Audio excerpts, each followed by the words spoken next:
Sabe aquela ideia de que a psicoterapia de orientação analítica é uma espécie de psicanálise light ou uma versão para quem não aguenta o tranco da análise clássica? Pois é, essa ideia é muito comum.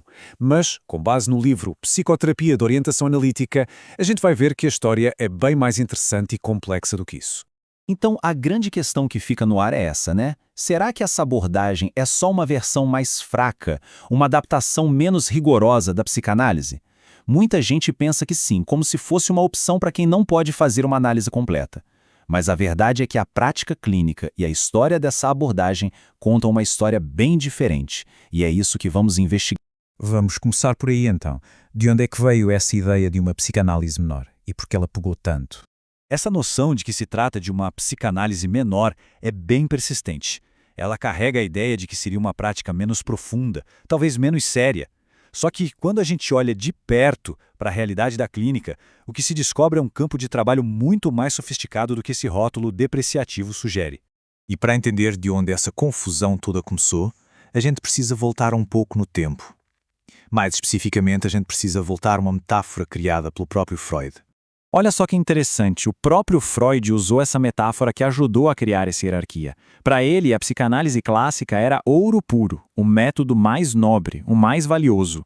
Qualquer adaptação, por mais necessária que fosse, seria como misturar esse ouro com cobre, um metal de valor bem inferior.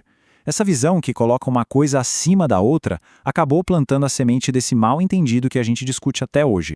Na cabeça de Freud e dos seus primeiros seguidores, a divisão era muito clara. De um lado, você tinha a psicanálise, que era vista como a única terapia de facto científica, a única que ia na raiz profunda dos conflitos. Do outro lado, todo o resto era considerado apenas sugestão, algo mais superficial. Não havia espaço para um meio-termo, entende? Era 8 ou 80.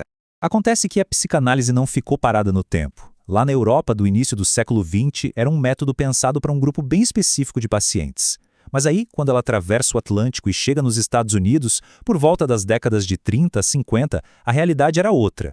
Era uma realidade de hospitais, de clínicas, com pacientes com quadros muito mais graves. O método clássico, do jeito que era, muitas vezes não dava conta. Foi preciso adaptar, mas não por ser menor, e sim por pragmatismo. Era uma resposta a um sofrimento que o modelo original sozinho não conseguia alcançar. E foi dessa necessidade prática que nasceu uma ideia revolucionária. Em vez de pensar numa hierarquia rígida, o pensamento evoluiu para uma visão de espectro, de um contínuo. E aqui está a grande virada de chave. Não se trata mais de uma oposição entre o método bom e os outros. O que surge é um espectro. E o mais importante, todas as intervenções dentro desse espectro partilham a mesma base teórica. A gente está falando do inconsciente, da transferência, dos conflitos internos. A raiz é a mesma. O que muda é como a técnica é aplicada, como ela é ajustada para cada caso. O contraste fica bem claro aqui. O modelo clássico era rígido, uma forma quase única de trabalhar.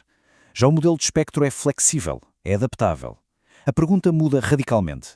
Em vez de será que o paciente se encaixa no meu método, a pergunta passa a ser qual intervenção, dentro desse espectro, é mais adequada para esta pessoa. A psicoterapia expressiva é um exemplo perfeito desse meio-termo. Ela não foca só em dar apoio, em fortalecer o paciente, mas também não exige aquele mergulho profundo nas memórias mais antigas que é típico da análise clássica. O objetivo é buscar insight, promover mudança de personalidade, mas por um caminho que é adaptado à capacidade e ao ritmo de cada um. E essa flexibilidade toda não é só um detalhe técnico. Ela nos leva a um princípio ético fundamental da prática clínica. Essa citação é nossa, ela é central, porque ela inverte completamente a lógica clássica. Não é o paciente que tem que se encaixar num método pré-definido. Pelo contrário, a técnica é que é moldada, é construída a partir da singularidade de quem procura ajuda. Isso é uma mudança de paradigma radical. E é essa decisão clínica que coloca essa filosofia em prática. O terapeuta precisa o tempo todo avaliar as defesas do paciente, ou seja, aqueles mecanismos que a gente usa para lidar com a angústia. Elas devem ser fortalecidas para dar mais estrutura ou, pelo contrário, elas podem ser analisadas, ultrapassadas para se chegar a um entendimento mais profundo. E veja bem, isso não é uma preferência do terapeuta, é uma decisão ética, baseada nas necessidades reais do paciente. Portanto, o ponto crucial aqui não é sobre uma versão light. A palavra certa é tradução. É como se a gente pegasse os princípios teóricos e éticos mais profundos da psicanálise e os traduzisse para diferentes condições clínicas, para diferentes formas de sofrimento, mas sempre mantendo o rigor. E no centro de tudo isso, sustentando todo o trabalho, está a aliança terapêutica. Essa relação de colaboração, de confiança, não é só uma condição para começar. Ela é uma ferramenta ativa. É esse vínculo real que permite que o trabalho aconteça, que a transferência seja compreendida e que as interpretações façam sentido, criando um espaço seguro para a mudança. Certo. Depois de desmontar esse mito todo, o que a gente pode concluir? Afinal, o que realmente faz a terapia funcionar? Vamos amarrar as pontas. Para ficar bem claro, os pontos essenciais são estes. Primeiro, não é menor, é um campo clínico distinto e rigoroso. Segundo, a força está na flexibilidade de um espectro, não num método único.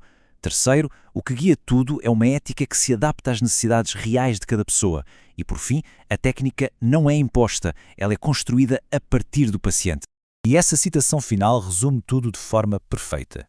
No fim das contas, o que cura não é um rótulo, não é a pureza de um método. É a capacidade do clínico de articular teoria, técnica e humanidade.